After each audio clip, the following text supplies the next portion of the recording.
The world was at war, but in the puppet state of Manchukuo, a horror unfolded far from the battlefields. This was not a war of tanks and planes. This was a war waged on helpless prisoners, their bodies used as laboratories for a terrifying purpose. This was Unit 731. Under the command of Shiro Ishii, a seemingly ordinary doctor with an extraordinary thirst for power, Unit 731 became a factory of human suffering. The Japanese army, driven by a twisted sense of racial superiority, sought to develop the deadliest weapons imaginable.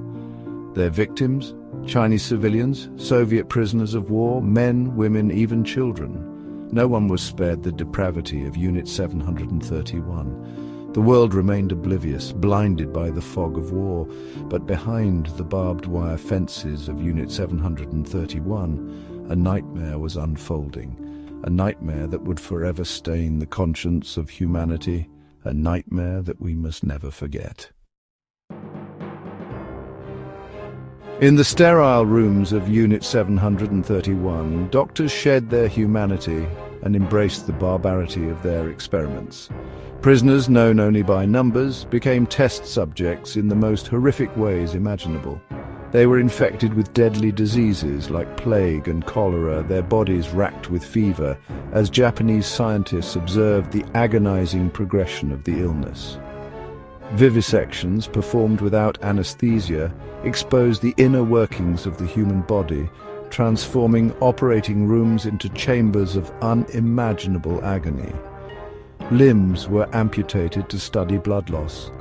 Organs were removed from living, breathing people, their screams silenced by the cold indifference of their tormentors. The depths of their cruelty knew no bounds. Frostbite experiments left victims with blackened, gangrenous flesh, their cries echoing in the frozen air. Pregnant women were subjected to unimaginable horrors, their unborn children casualties of this grotesque scientific curiosity. Unit 731 was a place where science was perverted, where human life was extinguished, and where the very soul of humanity was put on trial. As the war drew to a close and the horrors of the Nazi concentration camps came to light, a different kind of deal was being struck in the shadows. The United States, eager to gain an advantage in the Cold War, saw an opportunity in the data collected through atrocities. Immunity was granted to Shiro Ishii and his collaborators in exchange for their knowledge. Their crimes were buried in classified documents, hidden from the world. The victims were denied justice, their voices silenced by political expediency. This silence allowed the horrors to fade into obscurity for decades, but the truth has a way of surfacing, and the world can no longer claim ignorance. We must confront the darkness of the past and hold those responsible accountable. The legacy of Unit 731 is a chilling reminder of the depths of human depravity.